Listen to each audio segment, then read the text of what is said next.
লাউ অথবা কদু দিয়ে এমন একটি সুস্বাদু রেসিপি করা যায় আমরা হয়তোবা অনেকেই জানি না।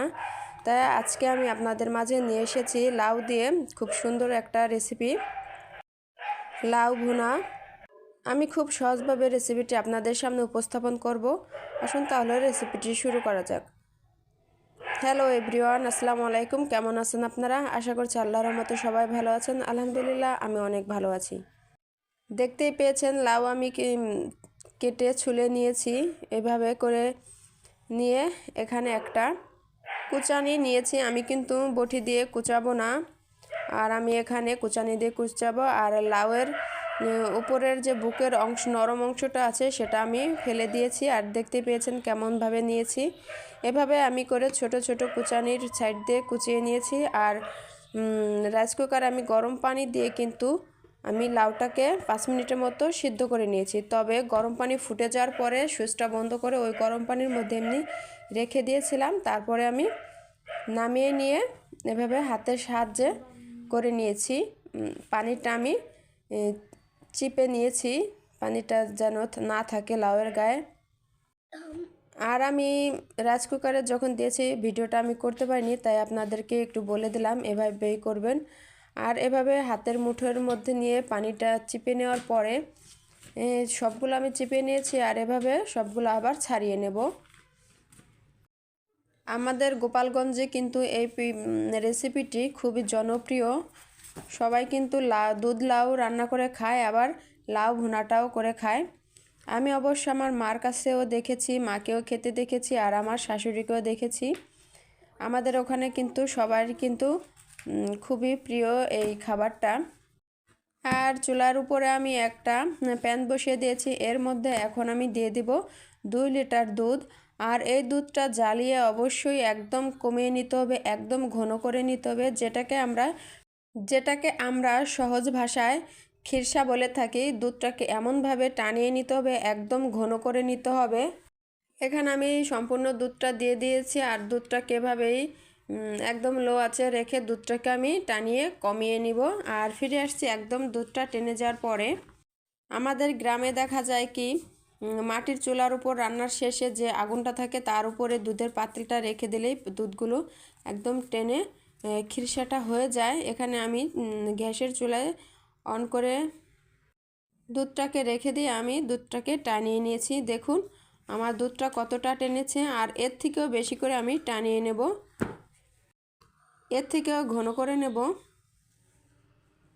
আপনারা যারা আমার ভিডিওটি দেখছেন আপনারা একটু কমেন্ট করে জানাবেন আপনাদের অঞ্চলে এই লাউয়ের ভুনা রেসিপিটি আপনারা খান কিনা, একটু জানাবেন। আর যদি আমার রেসিপিটি আপনাদের কাছে একটু ভালো লেগে থাকে তাহলে একটু কমেন্ট করে জানিয়ে দেবেন।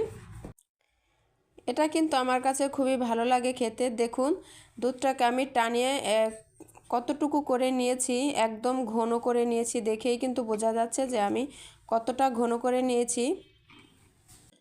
এই দুধটাকে এখন আমি একটা বাটিতে ঢেলে এক সাইডে রেখে দেব। আর চলে আসলাম অন্য একটা প্যান চুলায় বসিয়ে দিয়েছি। আমি কিন্তু চুলাটা অন করে দিয়েছি। আর এখানে আমি দিয়ে দিব 2 টেবিল চামচ ঘি। এখানে আমি একদম খাঁটি ঘিটা নিয়েছি। আমার আগের ভিডিওতে আমি বলেছিলাম ঘিটা আমি কোথা থেকে নিয়েছি। এই ঘিটা একদম খাঁটি ঘি, আমার একজন ইউটিউবার সাবস্ক্রাইবের বাড়ি থেকে আমি এই ঘিটা নিয়েছি।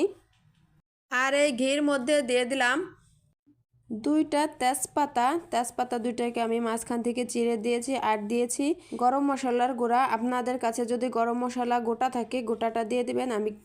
আমার কাছে গোটাটা নাই, সেজন্য কিন্তু আমি গুঁড়োটা দিয়ে দিয়েছি, তাতে কোনো কিন্তু সমস্যা হবে না। আর এখন আমি দিয়ে দিব লাউ কুচিগুলো।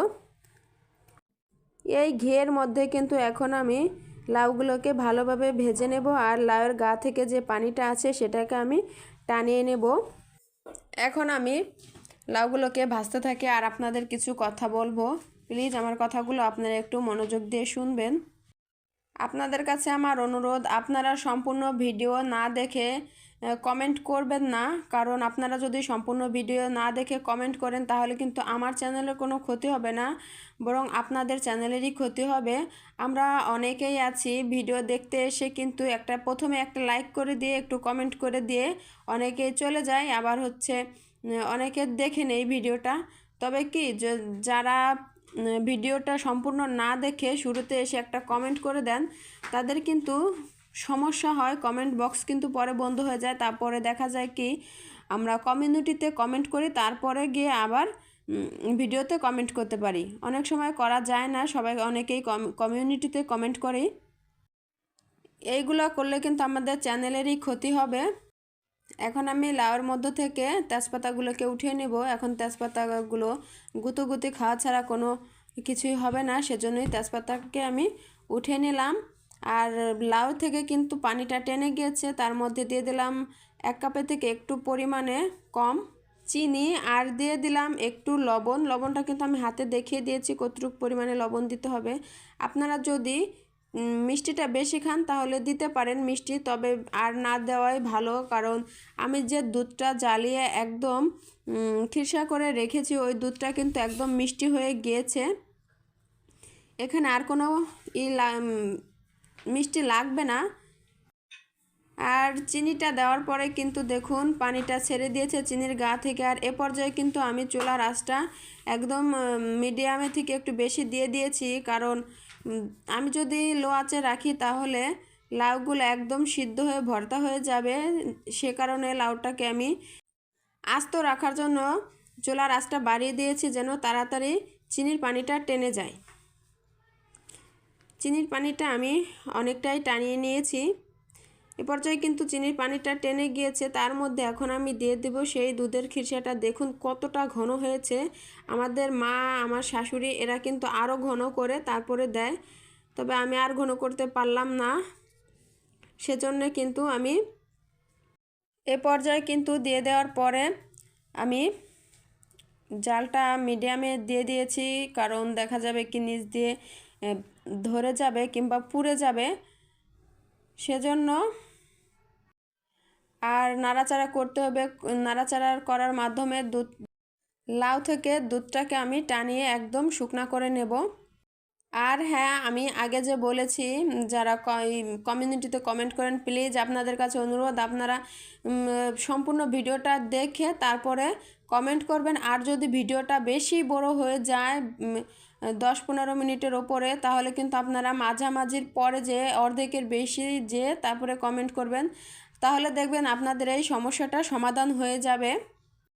আমরা সবাই কম বেশি যারা আমরা ইউটিউব করতেছি, আমরা কিন্তু একটা পর্যায়ে যাওয়ার জন্যই করতেছি। আমরা যদি এভাবে একটু চালাকি করি যে ভিডিও দেখে না দেখেই কমেন্ট করে দেই, শুরুতেই কমেন্ট করে আমি ফোনটা রেখে দেই, তাহলে কিন্তু এই সমস্যাগুলো হয়ে যায়। তাই আমি চাই আপনিও সফল হন, আমিও সফল হই। সেজন্য কিন্তু আপনাদের কাছে আমার এই অনুরোধটা রইল, প্লিজ আপনারা এই কাজটি আর করবেন না, তাহলে আপনাদের চ্যানেলের ক্ষতি, আমার কিন্তু কিছুই না। আমি কিন্তু কথাগুলো আপনাদের উপকারের জন্য বলেছি। যদি কেউ আমার কথায় কষ্ট পেয়ে থাকেন তাহলে ক্ষমার দৃষ্টিতে দেখবেন। এদিকে কিন্তু লাউয়ের গা থেকে কিন্তু দুধটা একদম টেনে গিয়েছে।